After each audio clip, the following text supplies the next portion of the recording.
ಶ್ರೀಮನ್ನಾರಾಯಣನೇ ವೇದವ್ಯಾಸರಾಗಿ ಜಗತ್ತಿಗೆ ಅವತರಿಸಿ ಬಂದು 4 ವೇದಗಳನ್ನು ಭಾಗ ಮಾಡ್ತಾರೆ, 18 ಪುರಾಣಗಳನ್ನು ರಚನೆ ಮಾಡ್ತಾರೆ. 18 ಪುರಾಣಗಳು ಬ್ರಹ್ಮ ಪುರಾಣ, ಬ್ರಹ್ಮ ವೈವರ್ತ ಪುರಾಣ, ಬ್ರಹ್ಮಾಂಡ ಪುರಾಣ, ಆಗ್ನೇಯ ಪುರಾಣ, ಮತ್ಸ್ಯ ಪುರಾಣ, ಕೂರ್ಮ ಪುರಾಣ, ಪದ್ಮ ಪುರಾಣ, ವಿಷ್ಣು ಪುರಾಣ, ಶಿವ ಮಹಾಪುರಾಣ, ಆಗ್ನೇಯ ಪುರಾಣ, ವಾಯು ಪುರಾಣ,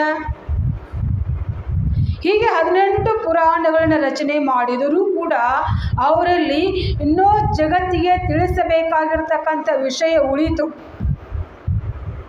ಯಾರ ಹತ್ರ? ಭಗವಾನ್ ವೇದವ್ಯಾಸರ ಹತ್ತಿರ. ಇನ್ನೂ ವಿಷಯ ಉಳಿದಾಗ ಉಪಪುರಾಣಗಳಂತೆ ಮತ್ತು ಪುರಾಣಗಳನ್ನು ಬರ್ಕೊಂಡು ಬರ್ತಾರೆ.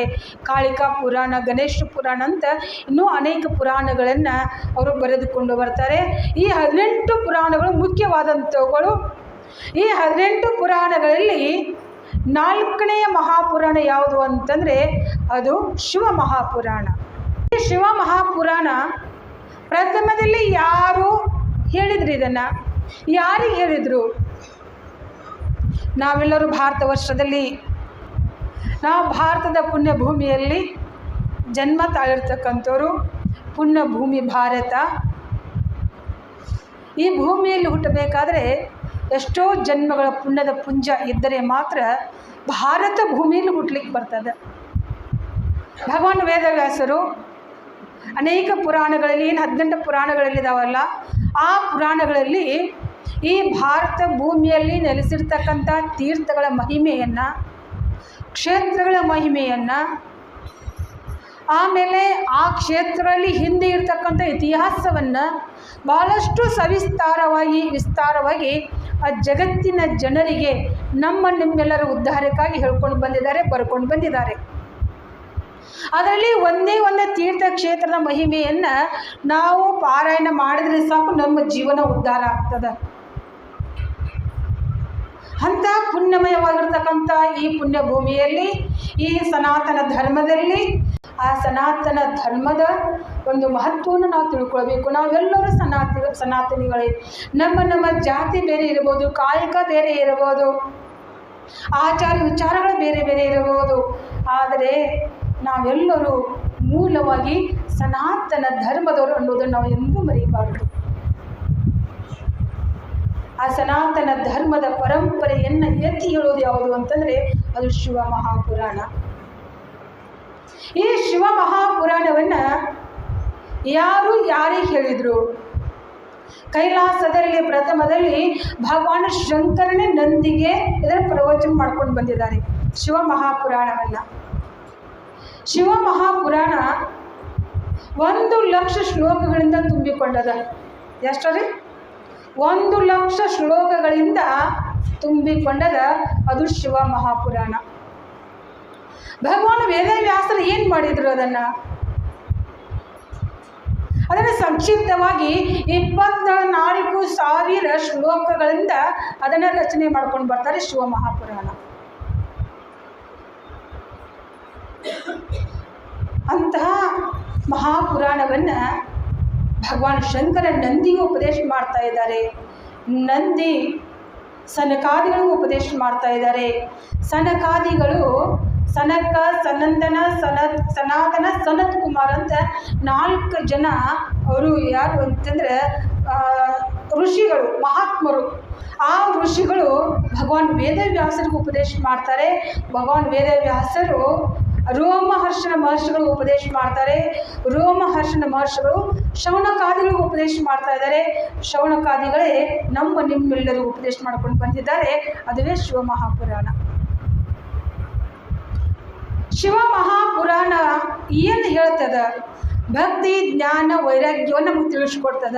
ಭಕ್ತಿಯನ್ನು ಹೇಗೆ ಮಾಡಬೇಕು, ವೈರಾಗ್ಯ ಅಂದರೆ ಏನು, ಜ್ಞಾನ ಅಂತಂದ್ರೆ ಏನು, ನಮ್ಮ ಆಚಾರ ವಿಚಾರಗಳು ಹೇಗಿರಬೇಕು,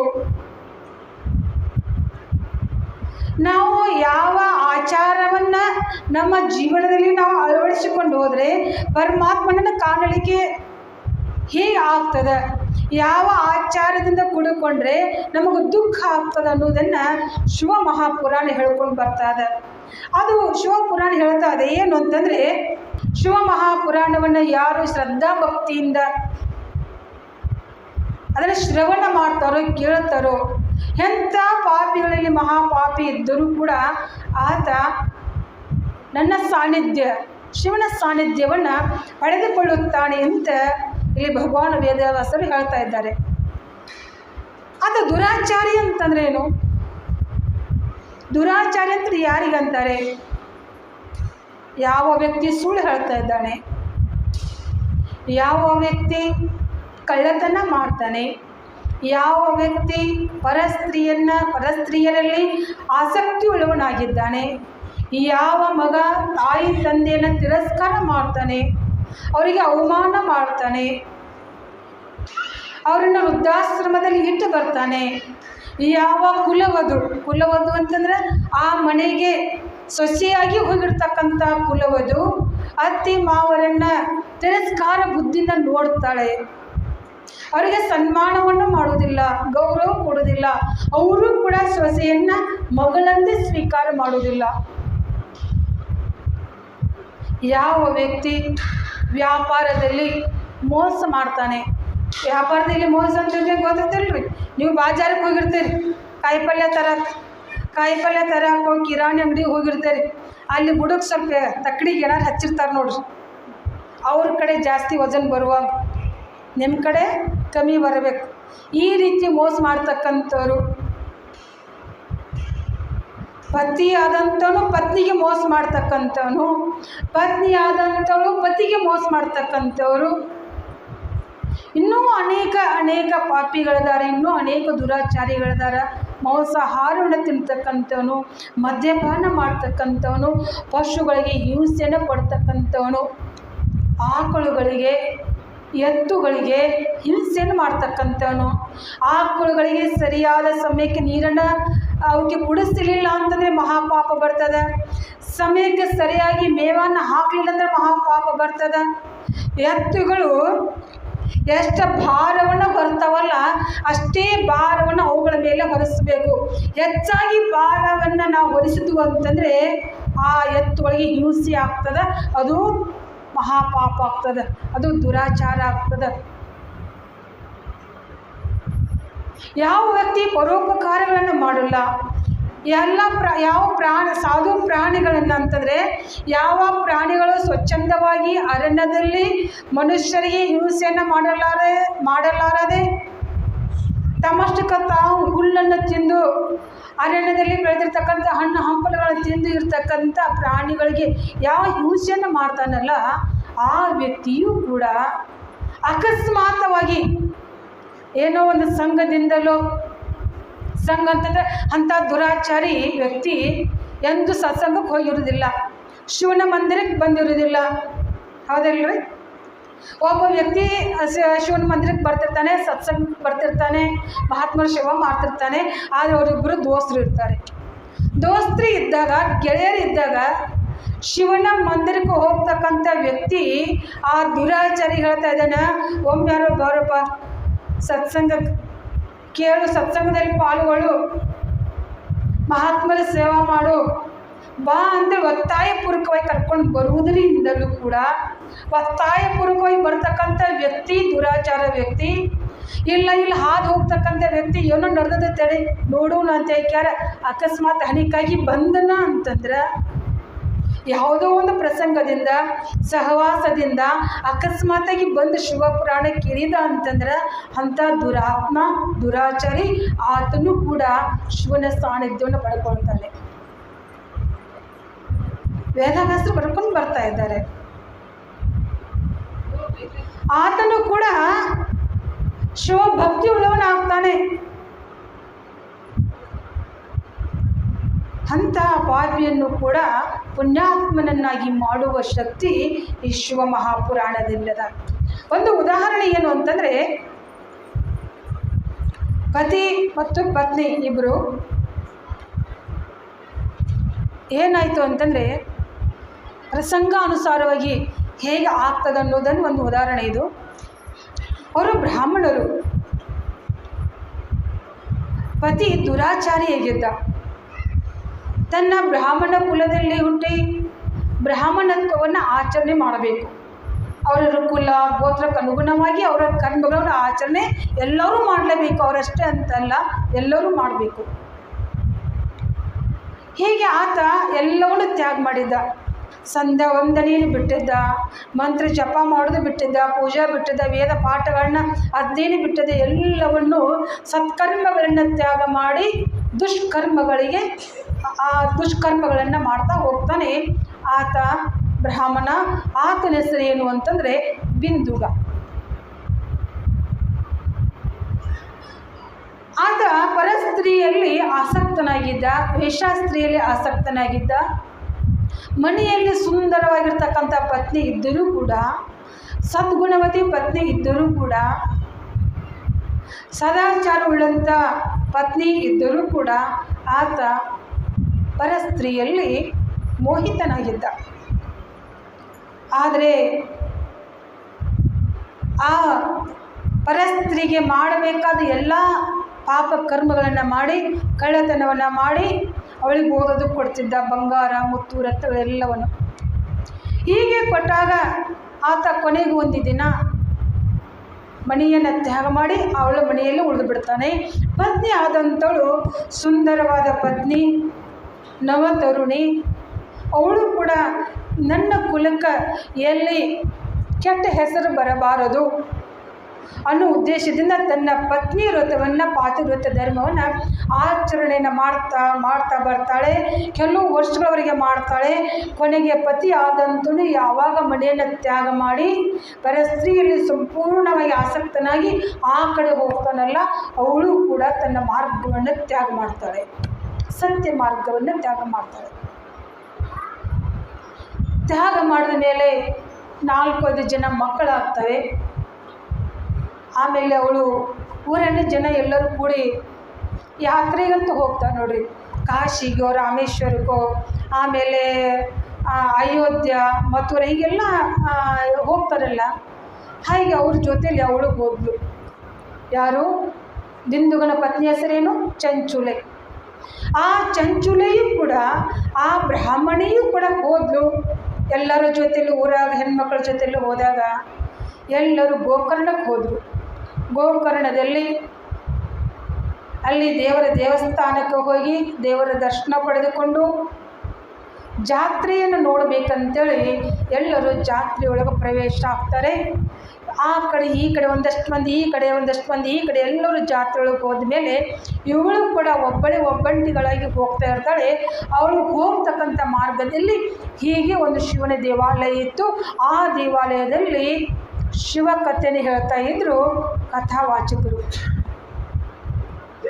ಶಿವ ಮಹಾಪುರಾಣವನ್ನು ಹೇಳ್ತಾ ಇದ್ರು ಶಿವನ ದೇವಾಲಯದಲ್ಲಿ.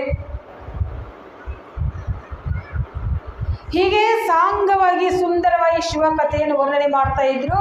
ಆ ವರ್ಣನೆಯನ್ನು ಕೇಳಿ ಅವಳಿಗೂ ಏನೋ ಅಕಸ್ಮಾತಾಗಿ ಬಂದಲ್ಲ, ಅವಳು ಬರಬೇಕಂತ ಬಂದಿಲ್ಲ, ಜಾತ್ರೆ ನೋಡ್ಬೇಕಂತ ಬಂದವಳು. ಏನೋ ನಡೀತದ ಅಂತ ಅಕಸ್ಮಾತೆ ಬಂದು ಅಲ್ಲೇ ಹಾಗೆ ಕುಳಿತು ಕುಂತ ಮೇಲೆ ಅಲ್ಲಿ ಆ ಶಿವನ ಕಥೆಯ ಒಂದು ಪ್ರಸಂಗದಲ್ಲಿ ಏನು ವರ್ಣನೆ ಬಂದಿತ್ತು ಅಂತಂದರೆ ನರಕದ ವರ್ಣನೆ ಬಂದಿತ್ತು. ಯಾವ ಪಾಪವನ್ನು ಮಾಡಿರ್ತಕ್ಕಂಥ ಮನುಷ್ಯ ಯಾವ ದುಃಖವನ್ನು ನರಕದಲ್ಲಿ ಅನುಭವಿಸುತ್ತಾನೆ ಅನ್ನುವುದನ್ನು ಸಂಪೂರ್ಣವಾಗಿ ಅದನ್ನೆಲ್ಲವನ್ನು ಬಿಡಿಸಿ ಶಿವನ ಕಥಾವಾಚಕರು ಹೇಳ್ತಾ ಇದ್ದರು. ಈಗ ನೀವು ಯಾರಾದರೂ ಕೊಲೆ ಮಾಡಿ ಹೋದರೆ, ಕಳ್ಳತನ ಮಾಡಿ ಹೋದ್ರೆ ಅವ್ರಿಗೆ ನಂಬರ್ ಹಾಕಿ ಜೈಲಿನೊಳಗೆ ಏನು ಮಾಡ್ತಾರೆ, ಅಪರಾಧಿ ಅಂತೇಳಿ ಕೆಲವು ನಂಬರ್ ಕೊಟ್ಟು ಜೈಲೊಳಗೆ ಹಾಕಿಬಿಡ್ತಾರೆ. ಹಾಗೆ ನರಕದಲ್ಲಿಯೂ ಹಂಗದ ನೋಡ್ರಿ, ನರಕದಲ್ಲಿಯೂ ಕೂಡ ಹಾಗೆ ಅದ. ಯಾವ ಮನುಷ್ಯ ಯಾವ ಪಾಪ ಮಾಡ್ತಾನಲ್ಲ ಅದೇ ನರಕಕ್ಕೆ, ಅದೇ ಕೋಣೆಗೆ ಹೋಗಿ ಯಮದೂತರು ಅದು ಏನು ವರ್ಣನೆ ಬಂದಿತ್ತು ಅಂತಂದರೆ, ಯಾವ ಸ್ತ್ರೀ ಆದಂಥವಳು ತನ್ನ ಪಾತಿವ್ರತ್ಯ ಧರ್ಮವನ್ನು ತ್ಯಾಗ ಮಾಡಿ ಪರ ಪುರುಷನಲ್ಲಿ ಆಸಕ್ತಳಲ್ಲ, ಅವಳು ಸತ್ತ ಮೇಲೆ ಯಮಲೋಕದಲ್ಲಿ ಯಮದೂತರು ಅವಳಿಗೆ ಕಾದ ಕಬ್ಬಿಣದಿಂದ ಅವಳನ್ನು ಸುಡುತ್ತಾರೆ ಅನ್ನೋದು ವಿಷಯವನ್ನು ವಿಸ್ತಾರವಾಗಿ ಹೇಳ್ತಾ ಇದ್ದರು ಶಿವಪುರಾಣ ಕಥಾವಾಚಕರು. ಅದನ್ನು ವಿಸ್ತಾರವಾಗಿ ಹೇಳೋದನ್ನು ಕೇಳಿದ್ಲು. ಕೇಳೋಳಿಗೆ ಭಯ ಆಯಿತು. ಯಾರಿಗೆ? ಚಂಚುಲಿಗೆ ಭಯ ಆದ ಮೇಲೆ ಶಿವಪುರಾಣ ಹೇಳ್ತಾ ಹೇಳ್ತಾ ಅದಕ್ಕೆ ಮಂಗಳಾರತಿಯನ್ನು ಮಾಡಿದರು, ವಿರಾಮ ಮಾಡಿದರು. ಎಲ್ಲ ಜನ ಮಂಗಳಾರತಿ ಮುಗಿದ ಮೇಲೆ ಪ್ರಸಾದ ತೆಗೆದುಕೊಂಡು ತಮ್ಮ ತಮ್ಮ ಮನೆಗೆ ಹೋದರು. ಅಲ್ಲಿ ಉಳಿದವರು ಶಿವಪುರಾಣ ಹೇಳ್ತಕ್ಕಂಥವ್ರು ಅಷ್ಟೇ ಉಳಿದ್ರು. ಉಳಿದ ಮೇಲೆ ಆ ಹೆಣ್ಮಗಳು ಬಂದು ಚಂಚುಲೆ ಬಂದು ಯಾರು ಪುರಾಣ ಹೇಳ್ತಿದ್ರಲ್ಲ ಆ ಬ್ರಾಹ್ಮಣರ ಪಾದಕ್ಕೆ ನಮಸ್ಕಾರ ಮಾಡಿದ್ಲು. ಮಹಾತ್ಮರೇ, ನಾನು ನನ್ನ ಜೀವನದಲ್ಲಿ ದೊಡ್ಡ ತಪ್ಪು ಮಾಡಿದೆ, ಮಾಡಬಾರ್ದಾಗಿತ್ತು, ಮಾಡಿದೆ. ನನ್ನ ಪತಿ ಪರಸ್ತ್ರೀಯಲ್ಲಿ ಮೋಹಿತನಾಗಿ ಹೋದ. ಆತ ದುರಾಚಾರಿ ಆಗಿದ್ದಾನೆ ತಿಳ್ಕೊಂಡು ನಾನು ನನ್ನ ಜೀವನದ ಸತ್ಕರ್ಮದಲ್ಲಿ ನಡೆಸ್ಕೊಂಡು ಬಂದೆ. ಆದರೆ ಒಮ್ಮೆ ನಾನು ಕೂಡ ದುರಾಚಾರ ಮಾರ್ಗದಲ್ಲಿ ನಡೆದೆ. ನನ್ನ ಪತ್ನಿ ಧರ್ಮವನ್ನು ನಾನು ತ್ಯಾಗ ಮಾಡಿದೆ. ನೀವು ಹೇಳ್ತಕ್ಕಂಥ ಈ ನರಕ ಯಾತನೆಯನ್ನು ಕೇಳಿ ನಂಗೆ ಭಾಳ ಭಯ ಆಗ್ತದೆ. ಆ ನರಕ ಯಾತನೆಯಿಂದ ನಾನು ಪಾರಾಗಬೇಕು. ನಾನು ಯಮಲೋಕಕ್ಕೂ ಹೋಗೋದಿಲ್ಲ ಸತ್ತ ಮೇಲೆ. ನಾನು ಶಿವನ ಭಕ್ತಳಾಗಬೇಕು. ನಾ ಏನು ಮಾಡಬೇಕು? ಆ ಪಾಪದಿಂದ ನಾನು ಮುಕ್ತಳಾಗಬೇಕಲ್ಲ. ನಾ ಏನು ಮಾಡಿದ್ರೆ ಪಾಪದಿಂದ ಬಿಡುಗಡೆಯನ್ನು ಹೊಂದುತ್ತೇನೆ. ನರಕ ಲೋಕದಲ್ಲಿ ಆಗ್ತಕ್ಕಂಥ ಆ ಯಾವ ಪಾಪಕ್ಕೆ ತಕ್ಕಂತೆ ಆಗ್ತಕ್ಕಂಥ ಪಾಪದಿಂದ ನಾ ಹೇಗೆ ಬಿಡುಗಡೆ ಹೊಂದ್ತೇನೆ? ಆ ಬ್ರಾಹ್ಮಣರನ್ನು ಕೇಳ್ಕೊಳ್ತಾ ಇದ್ದಾಳೆ. ನನ್ನ ಧರ್ಮವನ್ನು ನಾನು ತ್ಯಾಗ ಮಾಡಿದ್ದೀನಿ. ನಾನು ಯಮಲೋಕಕ್ಕೂ ಹೋಗೋದಿಲ್ಲ. ಯಮಲೋಕದಲ್ಲಿ ಆಗ್ತಕ್ಕಂಥ ನೋವನ್ನು ಕಷ್ಟವನ್ನು ನಾನು ಅನುಭವಿಸುವುದಿಲ್ಲ. ಆ ಪಾಪದಿಂದ ನಾನು ಹೇಗೆ ಮುಕ್ತಳಾಗಬೇಕು?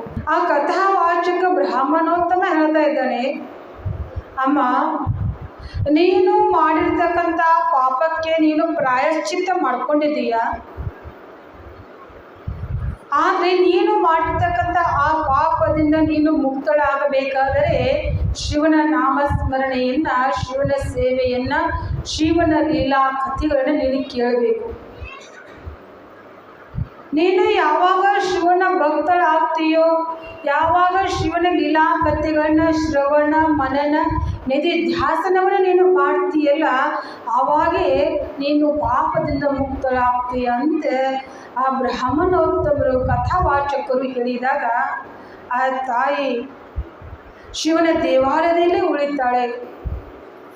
ಉಳಿದು ಶಿವನ ಒಂದು ದೇವಸ್ಥಾನವನ್ನು ಕಸ ಗುಡಿಸುವುದು, ಸಾರಿಸುವುದು, ರಂಗೋಲಿ ಹಾಕುವುದು, ಶಿವನಿಗೆ ಅಭಿಷೇಕ ಮಾಡಲಿಕ್ಕೆ ತೆಗೆದುಕೊಂಡಿರ್ತಕ್ಕಂಥ ಎಲ್ಲ ಪಾತ್ರೆಗಳನ್ನು ಸ್ವಚ್ಛಗೆ ತಿಕ್ಕೋದು, ತೊಳೆದಿಡುವುದು, ಹೀಗೆ ಕೈಯಿಂದ ಶರೀರದಿಂದಲೂ ಕೂಡ ಶಿವನ ಸೇವಾ, ನಾಲಿಗೆಯಿಂದ ಶಿವನ ನಾಮಸ್ಮರಣೆ, ಮನಸ್ಸಿನಲ್ಲಿ ಶಿವನ ಲೀಲಾ ಕಥೆಗಳ ಚಿಂತನ, ಹೀಗೆ ತ್ರಿಕರಣಗಳಿಂದಲೂ ಕೂಡ ಅವಳು ಶುದ್ಧಳಾಗ್ತಾಳೆ. ಶಿವನ ಕಥೆಯನ್ನು, ನಾಮವನ್ನು, ಸೇವೆಯನ್ನು ಮಾಡಿ ಯಾರು? ಚಂಚುಲೆ ಪರಿಶುದ್ಧಳಾಗ್ತಾಳೆ. ಹೀಗೆ ಅವಳ ಜೀವನ ಸಾಗ್ತದೆ ಶಿವನ ಸೇವೆಯಲ್ಲಿ, ಶಿವನ ಗುಣಗಾನದಲ್ಲಿ. ಕೊನೆಗೆ ಆಯುಷ್ಯ ತೀರಿದ ಮೇಲೆ ಅವಳು ದೇಹತ್ಯಾಗ ಮಾಡ್ತಾಳೆ. ದೇಹತ್ಯಾಗ ಆದ ಮೇಲೆ ಅವಳನ್ನು ಕರೆದುಕೊಂಡು ಹೋಗಲಿಕ್ಕೆ ಯಮದೂತರು ಬರಲಿಲ್ಲ. ಅಲ್ಲಿ ಶಿವದೂತರು ಬರ್ತಾರೆ. ಶಿವದೂತರು ಬಂದು ಆ ದಿವ್ಯವಾದ ವಿಮಾನದಲ್ಲೇ ಕುಳಿಸಿಕೊಂಡು ಅವಳನ್ನು ಕೈಲಾಸಕ್ಕೆ ಕರ್ಕೊಂಡು ಹೋಗ್ತಾರೆ. ಕೈಲಾಸದಲ್ಲಿ ದೇವಿ ಪಾರ್ವತಿಯ ಸಖಿಯಾಗಿ, ಗೆಳತಿಯಾಗಿ ಅಲ್ಲಿಯೇ ಉಳಿತಾಳೆ. ಯಾರು? ಆ ಚಂಚುಲೆ. ಹೀಗೆ ಕೆಲವು ದಿನಗಳ ಕಳೀತದ.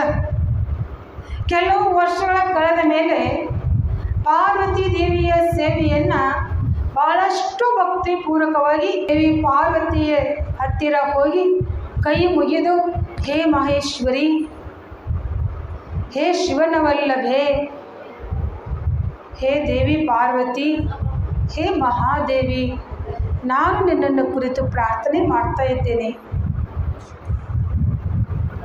ಆ ಪ್ರಾರ್ಥನೆಯನ್ನು ಕೇಳಿದ ದೇವಿ ಪಾರ್ವತಿ ಹೇಳ್ತಾ ಇದ್ದಾಳ, ಚಂಚುಲೆ, ಏನು ನಿನ್ನ ಮನಸ್ಸಿನ ಕೋರಿಕೆ ಹೇಳು, ಅದನ್ನು ನಾನು ಈಡೇರಿಸ್ತೇನೆ. ನಿನ್ನ ಮನಸ್ಸಿನಲ್ಲಿ ಯಾವ ಆಸೆ ಇದೆ ಹೇಳು. ಅವಾಗ ಚಂಚಲೆ ಹೇಳ್ತಾ ಇದ್ದಾಳ, ಮಾತೆ, ನನ್ನದು ಒಂದೇ ಆಸೆ. ಅದೇನು ಅಂತಂದರೆ, ನನ್ನ ಪತಿದೇವ ನನಗಿಂತಲೂ ಮೊದಲೇ ಆತ ದೇಹತ್ಯಾಗ ಮಾಡಿದ್ದಾನೆ, ಸತ್ತು ಹೋಗಿದ್ದಾನೆ. ಆತ ದುರಾಚಾರಿಯಾಗಿದ್ದ, ವೇಷಗಾಮಿನಿಯಾಗಿದ್ದ, ಜೀವನದಲ್ಲಿ ಮಾಡಬಾರ್ದೆಲ್ಲ ಪಾಪಗಳನ್ನು ಮಾಡಿದ್ದ.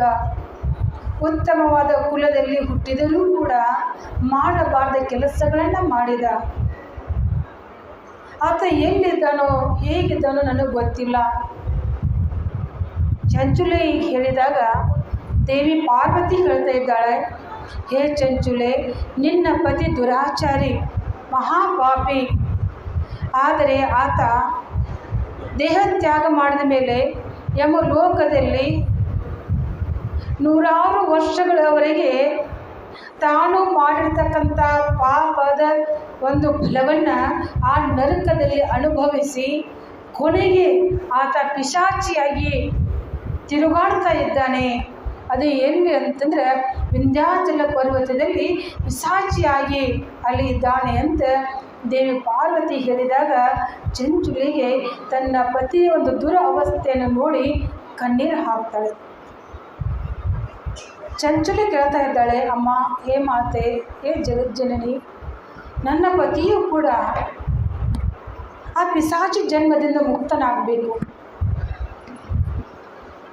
ಅವನು ಯಾವ ರೀತಿಯಿಂದ ಮುಕ್ತನಾಗ್ತಾನೆ, ಏನು ಮಾಡಿದರೂ ಮುಕ್ತನಾಗ್ತಾನೆ, ಅದನ್ನು ನೀನು ಹೇಳು, ಅದನ್ನು ನಾನು ಮಾಡ್ತೀನಿ ಎಂದಾಗ ದೇವಿ ಪಾರ್ವತಿ ತನ್ನ ಸಖಿಯ ಮಾತನ್ನು ಕೇಳಿ ಆಗಿಂದಲೇ ತುಂಬೂರರನ್ನು ಕರೆಸ್ತಾಳೆ ಕೈಲಾಸಕ್ಕೆ. ಆ ತುಂಬೂರರು ಬಂದು ದೇವಿ ಪಾರ್ವತಿಗೆ ಕೈ ಮುಗಿದು ಕೇಳ್ತಾರೆ, ಅಮ್ಮ, ಏನು ಆಜ್ಞೆ ಆಗಬೇಕು ಅಂದಾಗ ದೇವಿ ಪಾರ್ವತಿ ತುಂಬೂರರಿಗೆ ಹೇಳ್ತಾ ಇದ್ದಾಳೆ, ತುಂಬೂರರೇ, ವಿಂಧ್ಯಾಚಲ ಪರ್ವತದಲ್ಲಿ ಅಲ್ಲಿ ಒಂದು ಪಿಶಾಚಿ ಅದ. ಆ ಪಿಶಾಚಿ ಯಾರು ಅಂತಂದರೆ ನನ್ನ ಗೆಳತಿಯಾಗಿರುವ ಚಂಚುಲೆಯ ಪತಿ. ಆತ ಜೀವನದಲ್ಲಿ ಭಾಳಷ್ಟು ಪಾಪವನ್ನು ಮಾಡಿ ನರಕದಲ್ಲಿ ನರಕ ಯಾತನೆಯನ್ನು ಅನುಭವಿಸಿ ಹೀಗೆ ಪಿಶಾಚಿ ಆಗಿದ್ದಾನೆ. ಆ ಪಿಶಾಚಿ ಜನ್ಮದಿಂದ ಆತ ಮುಕ್ತಿಯನ್ನು ಹೊಂದಬೇಕು. ಅದಕ್ಕಾಗಿ ನೀವು ವಿಂಧ್ಯಾಚಲ ಪರ್ವತಕ್ಕೆ ಹೋಗಿ ಅಲ್ಲಿ ಶಿವ ಮಹಾಪುರಾಣವನ್ನು ನೀವು ಹೇಳಬೇಕು. ತಾಯಿ ಜಗನ್ಮಾತೆ ಹೀಗೆ ಹೇಳಿದಾಗ ತುಂಬೂರರು ಜಗನ್ಮಾತೆ ಪಾರ್ವತಿ ದೇವಿಯ ಮಾತನ್ನು ಕೇಳಿ ಆಗಿಂದಾಗಲೇ ಶಿವ ಮಹಾಪುರಾಣದ ಒಂದು ಆಯೋಜನೆಯನ್ನು ವಿಂಧ್ಯಾಚಲ ಪರ್ವತದಲ್ಲಿ ನಡೆಸ್ತಾರೆ. ಎಲ್ಲ ಕಡೆ ಸುದ್ದಿ ಆಗ್ತದೆ. ವಿಂಧ್ಯಾಚಲ ಪರ್ವತದಲ್ಲಿ ಶಿವ ಮಹಾಪುರಾಣವನ್ನು ಹೇಳಲಿಕ್ಕೆ ತುಂಬೂರರು ಬಂದಿದ್ದಾರೆ. ನಾವು ಆ ಶಿವನ ಕಥೆಯನ್ನು ಕೇಳಬೇಕು ಅಂತ ತಿಳ್ಕೊಂಡು ಸುತ್ತ ಕಡೆ ಎಲ್ಲ ಕಡೆ ಜನರು ಕೂಡ ಆ ಶಿವ ಕಥೆಯನ್ನು ಕೇಳಲಿಕ್ಕೆ ಬರ್ತಾರೆ, ಶಿವ ಮಹಾಪುರಾಣವನ್ನು ಕೇಳಲಿಕ್ಕೆ ಬರ್ತಾರೆ. ಎಲ್ಲ ಜನ ತಮ್ಮ ಭಕ್ತಿ ಭಾವದಿಂದ ಕುಳಿತಿರ್ತಾರೆ. ಅಲ್ಲೊಂದು ವೇದಿಕೆ ಸಿದ್ಧತೆ ಆಗ್ತದೆ. ತುಂಬೂರರು ಕೂಡ ಶಿವನ ಮೂರ್ತಿಯನ್ನು ಇಟ್ಟು ಪೂಜೆಯನ್ನು ಮಾಡಿ ಆ ಪಿಶಾಚಿಗೆ ಒಂದು ಆಸನವನ್ನು ಹಾಕಿ ಆ ಆಸನದಲ್ಲಿ ಅದನ್ನು ಕುದುರಿಸ್ತಾರೆ. ಪಿಶಾಚಿಯನ್ನು ಆ ಆಸನದಲ್ಲಿ ಕುಳ್ಳಿರಿಸಿ ಶಿವ ಮಹಾಪುರಾಣವನ್ನು ಹೇಳಲಿಕ್ಕೆ ಪ್ರಾರಂಭ ಮಾಡ್ತಾರೆ. ಜೈ ಮಂಗಲಂ ಜೈ ನಮಃ ಪಾರ್ವತಿ ಪತಯೇಶ್ವರ ಹರ ಮಹಾದೇವ. ಭಗವಾನ್ ಶಂಕರನ ಮಹಾದೇವನ ಜೈಕಾರವನ್ನು ಹಾಕಿ ಸಂಗೀತ ನೃತ್ಯದಿಂದ ಶಿವ ಮಹಾಪುರಾಣವನ್ನು ಹೇಳಲಿಕ್ಕೆ ಪ್ರಾರಂಭ ಮಾಡ್ತಾರೆ. 7 ದಿನಗಳ ಪರ್ಯಂತರವಾಗಿ ಹೇಳ್ತಾರೆ. ಅದು 7 ದಿನಗಳ ಪರ್ಯಂತರವಾಗಿ ನಡೆದುಕೊಂಡು ಬರತಕ್ಕಂಥ ಆ ಶಿವ ಪುರಾಣಕ್ಕೆ ಸಪ್ತಾಹ ವಿಧಿ ಎಂದು ಕರ್ಕೊಂಡು ಬರ್ತಾರೆ. ಸಪ್ತಾಹ ಅಂದರೆ 7 ವಿಧಿಪೂರ್ವಕವಾಗಿ ಆ ಶಿವ ಮಹಾಪುರಾಣವನ್ನು ವಿಜೃಂಭಣೆಯಿಂದ ನಡೆಸಿಕೊಂಡು ಬರ್ತಾರೆ. ನಡೆಸಿಕೊಂಡು ಬಂದ ಮೇಲೆ ಅಲ್ಲಿ ಕೇಳತಕ್ಕಂಥ ಜನರು ಕೂಡ ಅಷ್ಟೇ ಭಯಭಕ್ತಿಯಿಂದ ಕೇಳ್ತಾರೆ. ಕೇಳಿ 7 ದಿನ ಆಗ್ತದೆ. 7ನೇ ದಿನಕ್ಕೆ ಶಿವ ಮಹಾಪುರಾಣದ ಒಂದು ವಿರಾಮ, ಒಂದು ಮುಕ್ತಾಯದ ಸಮಾರಂಭದಲ್ಲಿ ಕೊನೆಗೆ ಆ ಪಿಶಾಚಿ ಏನು ಶಿವ ಮಹಾಪುರಾಣವನ್ನು ಕೇಳಬೇಕಂತ ಕುಂತಿತ್ತಲ್ಲ, ಅದಕ್ಕಾಗಿ ಶಿವ ಮಹಾಪುರಾಣವನ್ನು ಆಯೋಜನೆಯನ್ನು ಮಾಡಿದ್ರಲ್ಲ, ಆ ಶಿವ ಮಹಾಪುರಾಣವನ್ನು ಕೇಳಿರ್ತಕ್ಕಂಥ ಪಿಶಾಚಿ ಜನ್ಮ ಹೋಗಿ ಆತ ದಿವ್ಯ ಮಾನವನಾಗಿ ಅಲ್ಲಿ ಪ್ರಕಟಣೆ ಹೊಂದುತ್ತಾನೆ. ಎಲ್ಲಿ? ಆ ವಿಂಧ್ಯಾಚಲ ಪರ್ವತದಲ್ಲಿ ಪಿಶಾಚಿ ಜನ್ಮ ಹೋಗ್ತದ. ಎಲ್ಲರೂ ಆಶ್ಚರ್ಯ ಆಗ್ತದ. ಶಿವ ಮಹಾಪುರಾಣ, ಶಿವ ಲೀಲಾ ಕಥೆಗಳು ಇಂಥ ಅದ್ಭುತವಾಗಿರ್ತಕ್ಕಂಥ ಕಥೆಗಳದಾವ. ಪಿಶಾಚಿ ಜನ್ಮವನ್ನು ಕಳೀತಕ್ಕಂಥ ಶಕ್ತಿ ಶಿವ ಮಹಾಪುರಾಣದಲ್ಲಿ ಅದ. ಹಾಗೆ ಆ ಪಿಶಾಚಿ ಜನ್ಮ ಹೋದ್ಮೇಲೆ ಎಲ್ಲರಿಗೂ ಕೂಡ ಆಶ್ಚರ್ಯ ಆಗ್ತದೆ. ಆಶ್ಚರ್ಯ ಆಗಿ ಭಗವಾನ್ ಶಂಕರನನ್ನು ಕುರಿತು ಜೈಕಾರವನ್ನು ಹಾಕ್ತಾರೆ. ಜೈಕಾರ ಹಾಕಿದಾಗೆ ಸಪ್ತಾಹ ವಿಧಿ ಶಿವ ಮಹಾಪುರಾಣದಲ್ಲಿ ಮುಕ್ತಾಯ ಆಗ್ತದೆ. ಆ ಯಾವ ಪಿಶಾಚಿ ಜನ್ಮದಿಂದ ಮುಕ್ತಿ ಹೊಂದಿರತಕ್ಕಂಥ ಬಿಂದುವನನ್ನು ಕರೆದುಕೊಂಡು ಕೈಲಾಸಕ್ಕೂ ಹೋಗ್ತಾರೆ ಶಿವನ ದೂತರು. ಪಿಶಾಚಿ ಇರಲಿ, ದುರಾಚಾರ ಇರಲಿ, ಪುಣ್ಯಾತ್ಮ ಅಂತೂ ಅದಕ್ಕೆ ಗೊತ್ತೇ ಇರ್ತದೆ ಪುಣ್ಯದ ಹಾದಿ ಯಾವುದು ಅನ್ನೋದು. ಪುಣ್ಯಾತ್ಮ ಸತ್ಕರ್ಮವನ್ನು ಮಾಡ್ತಕ್ಕಂಥ ಆ ಪುಣ್ಯ ಪುರುಷ ಎಂದು ದುರಾಚಾರ ಮಾರ್ಗವನ್ನು ಆತ ಮಾಡೋಕ್ಕೆ ಹೋಗೋದಿಲ್ಲ, ಪಾಪ ಕರ್ಮಗಳನ್ನು ಮಾಡೋದಿಲ್ಲ. ಮಾಡಿದ್ರೆ ಏನಾಗ್ತದೆ ಅನ್ನೋದು ಗೊತ್ತೇ ಇರ್ತದೆ. ಪಿಶಾಚಿ ಜನ್ಮ ಹೋಯಿತು. ಅಷ್ಟೇ ಅಲ್ಲ, ಆ ಯಾವ ಚಂಚುಲಿಗೆ ಭಕ್ತಿ ಬಂತು, ವೈರಾಗ್ಯ ಬಂತು, ಜ್ಞಾನನೂ ಆಯಿತು. ಹೇಗಾಯಿತು? ಭಕ್ತಿ, ಜ್ಞಾನ, ವೈರಾಗ್ಯ ಏನಿದು? ಯಾವಾಗ ಶಿವನ ಕಥೆಯನ್ನೇ ಕೇಳಿದ್ಲು, ಶಿವ ಕಥಾ ಪ್ರಸಂಗದಲ್ಲಿ ಯಾವಾಗ ನರಕ ಯಾತನೆಯ ಒಂದು ವಿಷಯವನ್ನು ಕೇಳಿದ್ದಲ್ಲ ಚಂಚುಲೆ, ಆವಾಗ ಅವಳಿಗೆ ಏನಾಯಿತು? ವೈರಾಗ್ಯ ಬಂತು. ನಾನು ಮಾಡಬಾರ್ದ ಪಾಪ ಮಾಡಿದನಲ್ಲ, ನಾ ಏನು ಮಾಡಬೇಕು ಅಂತೇಳಿ ಅವಳಿಗೆ ಏನಾಯಿತು ಅಂತಂದ್ರೆ ತನ್ನ ಸಂಸಾರದ ಮೇಲೆ ಅವಳಿಗೆ ವೈರಾಗ್ಯ ಬಂದು ಅವಳನ್ನು ಆ ಯಾವ ಪಾಪಕ್ಕೆ ಪ್ರಾಯಶ್ಚಿತ್ತ ಮಾಡಿಕೊಂಡ್ಲು ಚಂಚುಲೆ. ಆಮ್ಯಾಗ ಅವ್ರನ್ನ ಕೇಳಿದ್ಲು ಪುರಾಣಿಕರನ್ನ, ಏನು ಮಾಡಬೇಕು? ನೀನು ಶಿವನ ಸೇವಾ ಮಾಡಂದ್ರು. ಅವಳು ಸೇವೆಯನ್ನು ಮಾಡ್ಲಿಕ್ಕೆ ಪ್ರಾರಂಭ ಮಾಡಿದ್ಲು. ಶಿವನನ್ನು ಕುರಿತು ಭಕ್ತಿ ಮಾಡಂದ್ರು. ಭಕ್ತಿನ ಮಾಡ್ತಾ ಹೋದ್ಲು. ಅವಳು ಸೇವಾ ಮಾಡ್ತಾ ಶಿವನ ನಾಮಸ್ಮರಣೆ ಏನು ಮಾಡ್ತಾ ಹೋದ್ಲು. ಅವಳ ಮನಸ್ಸು ಶುದ್ಧಿ ಆಯಿತು, ಅವಳ ಶರೀರವೂ ಶುದ್ಧಿ ಆಯಿತು, ತನು ಮನ ಎರಡೂ ಶುದ್ಧಿ ಆದ ಮೇಲೆ ಕೊನೆಗೆ ಅವಳು ಹೃದಯ ಶುದ್ಧಿ ಆದಲ್ಲ. ಆ ಶುದ್ಧಿ ಆಗಿರ್ತಕ್ಕಂಥ ಹೃದಯದಲ್ಲಿ ಯಾರು ಬಂದು ವಾಸ ಮಾಡಿದ್ರು ಅಂತಂದ್ರೆ ಸ್ವಯಂ ಭಕ್ತಿ ದೇವಿ ಬಂದು ವಾಸ ಮಾಡಿದ್ಲು. ಭಕ್ತಿ ದೇವಿ ಅವಳು ಸುಮ್ಮನೆ ಬರ್ತಾಳೇನ್ರಿ? ಬರುವುದಿಲ್ಲ. ಬಸವಣ್ಣವ್ರಿಗೆ ಹೇಳಿದಾರಲ್ಲ, ಏನು ಹೇಳಿದಾರ? ಮನೆಯೊಳಗೆ ಮೊಳೆಯೊಳೆಯ ಇದ್ದಾನ ಇಲ್ಲವೋ, ಹಚ್ಚಿಲಲ್ಲಿ ಹುಲ್ಲು ಹುಟ್ಟಿ ಮನೆಯೊಳಗೆ ರಜ ತುಂಬಿ ಮನೆಯೊಳಗೆ ಮೊಳೆಯೊಡೆ ಇದ್ದಾನೆ ಇಲ್ಲವೋ. ಈಗ ನೀವೊಂದು ಮನೆಗೆ ಹೋಗ್ತೀರಿ. ಹೋಗುವಾಗ ಅಲ್ಲಿ ಎದ್ದಿರ್ತೀರಿ, ನೋಡ್ತಾರೆ ಆ ಮನೆಯೊಳಗೆ ಯಾರು ದಾರಿ ಇಲ್ಲೋ ನೋಡ್ರಿ, ಮನೆ ಯಜಮಾನ ದಾರಿ ಇಲ್ಲೋ ನೋಡ್ರಿ ಮನೆಯೊಳಗೆ ಎಲ್ಲ ಕಸ ಬಿದ್ದದ, ಭಾಂಡೆ ಸಾಮಾನು ಎಲ್ಲಿ ಅದಾವ, ಮನೆ ಭಾಳ ಹೊಲಸಾಗಿದೆ, ಮನೆಯೊಳಗೆ ಮನೆ ಯಜಮಾನನೇ ಇಲ್ಲ, ನಡ್ರಿ ಹೋಗೋಣ ನಾವು ಅಂತೀರಿ. ಹೌದಲ್ಲ? ಹಾಗೆಯೇ ಭಕ್ತಿದೇವಿ ನಮ್ಮ ಬರಬೇಕಾದ್ರೆ ನಮ್ಮ ಹೃದಯ ಮಲಿನ ಆಗಿತ್ತು ಅಂದ್ರೆ, ಹೊಲಸಿನಿಂದ ಕುಳಿತು ಅಂದ್ರೆ, ಹೊಲಸಂದ್ರೆ ಯಾವುದು? ಕಾಮ, ಕ್ರೋಧ, ಮೋಹ, ಲೋಭ, ಮದ, ಮಾತ್ಸರ್ಯ ಇವುಗಳಿಂದ ಕುಳಿತು ಅಂತಂದ್ರೆ. ಕಾಮ ಅಂದರೆ ಬೇಕೆಂಬ ಆಸೆ, ಮೋಹ ಅತಿಯಾದ ಪ್ರೀತಿ, ನನಗೆ ಬೇಕಾಗಿರ್ತಕ್ಕಂಥ ವಸ್ತು ಸಿಗಲಿಲ್ಲ ಅದ್ರ ಮ್ಯಾಗ ಸಿಟ್ಟು ಮಾಡ್ಕೊಳ್ಳೋದು, ನಾನು ಯಾಕೆ ದಾನ ಮಾಡಬೇಕು ಸತ್ಸಂಗಕ್ಕೆ ಅಂತೇಳಿ ತನ್ನ ಹಣವನ್ನು ಗೂಡಾಗಿ ಇಟ್ಕೊಳ್ಳೋದು, ಲೋಭ ಗುಣ. ಈ ಎಲ್ಲ ದುರ್ಗುಣಗಳಿರುವಾಗ ನಮ್ಮಲ್ಲಿ ಆ ದುರ್ಗುಣಗಳನ್ನು ನಮ್ಮ ಮನಸ್ಸಿನಲ್ಲಿ ವಾಸ ಆಗಿರುವಾಗ, ನಮ್ಮ ಹೃದಯ ನಮ್ಮ ಮನಸ್ಸು ಹೊಲಸಾಗಿರುವಾಗ ಪರಮಾತ್ಮ ಹೇಗೆ ಬರ್ತಾನೆ? ಆಮೇಲೆ ಆ ಭಕ್ತಿದೇವಿ ಕುದಲಿಕ್ಕೆ ಜಾಗ ಬೇಕಲ್ಲ. ನೀವು ಒಬ್ಬರು ಮನೆಯೊಳಗೆ ಹೋದಾಗ ಆ ಕುರ್ಚಿ ಮೇಲೆ ಏನಾದರೂ ಸಾಮಾನುಗಳು ಬಿದ್ದಿತ್ತು ಅಂತ ನೀವು ಬಿದ್ದಿತ್ತು ಅಂದರೆ ನೀವು ಕುಳಿತುಕೊಳ್ತೀರಿ ಏನು ಅಂತಂದರೆ ನೀವು ಕುಳಿತುಕೊಳ್ಳೋದಿಲ್ಲ, ಹಾಗೆ ನಿಂತ್ಕೊಳ್ತೀರಿ. ನಿಂತು ಸಾಕಾಗಿ ಕೂತ್ಬಿಡ್ತೀರಿ. ಹೌದಲ್ರಿ? ಹಾಗೆ ನಮ್ಮ ಹೃದಯದಲ್ಲಿ ಭಕ್ತಿ ದೇವಿ ಬಂದು ನೆಲೆಸಬೇಕಾದ್ರೆ, ಅವಳು ಕುತ್ಕೊಳ್ಬೇಕಾದ್ರೆ ಈ ಮನಸ್ಸು ಸ್ವಚ್ಛ ಬೇಕಲ್ಲ. ಸ್ವಚ್ಛ ಆಗಬೇಕಾದ್ರೆ ಏನು ಮಾಡ್ಕೊಳ್ಬೇಕು? ನಾವು ಸತ್ಸಂಗ ಮಾಡ್ಕೊಳ್ಬೇಕು, ಶಿವನಾಮವನ್ನು ನುಡಿಬೇಕು, ನಮ್ಮಲ್ಲಿ ಇರ್ತಕ್ಕಂಥ ಕಾಮ ಕ್ರೋಧಗಳನ್ನ ತ್ಯಾಗ ಮಾಡಬೇಕು, ಯಾರು ನಿಂದ ಮಾಡಬಾರ್ದು, ಇನ್ನೊಬ್ಬರಿಗೆ ಮೋಸ ಮಾಡಬಾರ್ದು, ಮನಸ್ಸಿನಲ್ಲಿ ಕೆಟ್ಟ ವಿಚಾರಗಳು ಬರಬಾರದು, ಇನ್ನೊಬ್ಬರ ಜೀವನವನ್ನು ಹಾಳು ಮಾಡತಕ್ಕಂಥ ವಿಚಾರಗಳು ಬರಬಾರ್ದು,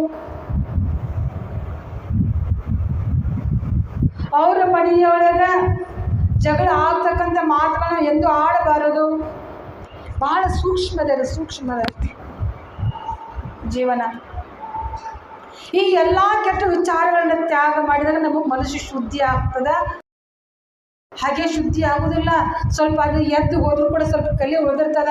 ಆ ಕಲಿ ಹೋಗ್ಬೇಕಾದ್ರೆ ಏನು ಮಾಡ್ತೀರಿ? ಅರಿವಿ ಮ್ಯಾಗಿನ ಕಲಿ ಹೋಗ್ಬೇಕಾದ್ರೆ ಸಾಬೂನು ಹಚ್ಚಿ ತೊಳಿತೀರಿ. ತೊಳೆದ ಮ್ಯಾಗ ಆವಾಗ ನಿಮ್ಮ ಬಟ್ಟೆ ಸ್ವಚ್ಛ ಆಗ್ತದೆ, ಅವಾಗ ನೀವು ಉಟ್ಕೊಳ್ತೀರಿ. ಹಾಗೆ ನಮ್ಮಲ್ಲಿ ಕಾಮ ಕ್ರೋಧಗಳು ಹೋಗಿದಾವ ಅಂತಂದ್ರೆ ಅವು ಸ್ವಲ್ಪ ಬಾಜುಕ್ ನಿಂತಿರ್ತಾವೆ, ಮನೆ ಬಾಗಿಲು ಬಾಜುಕ್. ಅವು ಯಾವಾಗ ಒಳಗೆ ಬಂದೇನೋ ಅಂತಿರ್ತಾವೆ. ಆದರೆ ನಾವು ಸಂಪೂರ್ಣ ಹೊರಗೆ ಹೋಗ್ಬೇಕಾಗಿತ್ತು ಅಂತಂದ್ರೆ ನಾವು ಶಿವ ಅಂತಕ್ಕಂಥ ನಾಮದಿಂದ ಅದು ಸ್ವಚ್ಛ ಮಾಡಬೇಕು. ಅವಾಗ ಇದು ಹೃದಯ ಸ್ವಚ್ಛ ಆಗ್ತದೆ, ಮನಸ್ಸು ಸ್ವಚ್ಛ ಆಗ್ತದೆ. ಅವಾಗ ಭಕ್ತಿ ದೇವಿ ಒಬ್ಬಳೇ ಬರೋಲ್ಲ. ಆ ಭಕ್ತಿ ದೇವಿಯ ಮಕ್ಕಳಾಗಿರ್ತಕ್ಕಂಥವ್ರು ಯಾರು? ಜ್ಞಾನ, ವೈರಾಗ್ಯ. ಭಕ್ತಿ ದೇವಿ ಮಕ್ಕಳು ಯಾರು? ಜ್ಞಾನ, ವೈರಾಗ್ಯ. ತನ್ನ ಮಕ್ಕಳನ್ನು ಕಳೆದುಕೊಂಡು ಬಂದು ನಮ್ಮ ಹೃದಯದಲ್ಲಿ ವಾಸ ಆಗ್ತಾಳೆ ಭಕ್ತಿ ದೇವಿ. ಆ ಭಕ್ತಿ ದೇವಿ ತನ್ನ ಮಕ್ಕಳ ಜೊತೆಲಿ, ಜ್ಞಾನ ವೈರಾಗ್ಯದ ಜೊತೆಲಿ ನಮ್ಮ ಹೃದಯದಲ್ಲಿ ಯಾವಾಗ ವಾಸ ಆದೋ ಅವಾಗ ಪರಮಾತ್ಮ ನಮ್ಮ ಹತ್ರ ಬರ್ತಾನೆ, ಅಲ್ಲಿವರೆಗೂ ಬರುವುದಿಲ್ಲ. ಅದಕ್ಕೆ ಶ್ರೀಮದ್ ಭಾಗವತ್ ಮಹಾಪುರಾಣದಲ್ಲಿ ಶುಕ ಮಹರ್ಷಿಗಳು ಹೇಳ್ಕೊಂಡು ಬರ್ತಾ ಇದ್ದಾರೆ, ಭಕ್ತಿ ಭವದೋಷಿಣಿ ಅಂತ ಹೇಳಿದ್ದಾರೆ. ಭಕ್ತಿ ದೇವಿ ಏನು ಮಾಡ್ತಾಳೆ ಅಂತಂದ್ರೆ ಭವ ಅಂದ್ರೆ ಯಾವುದು? ಜನನ ಮರಣ ಇರ್ತಕ್ಕಂಥ ಭವ, ಈ ಸಂಸಾರ ಸಾಗರ ದೋಷಿಣಿ, ಇದನ್ನು ಸುಟ್ಟು ಬಿಡುತ್ತಾಳೆ.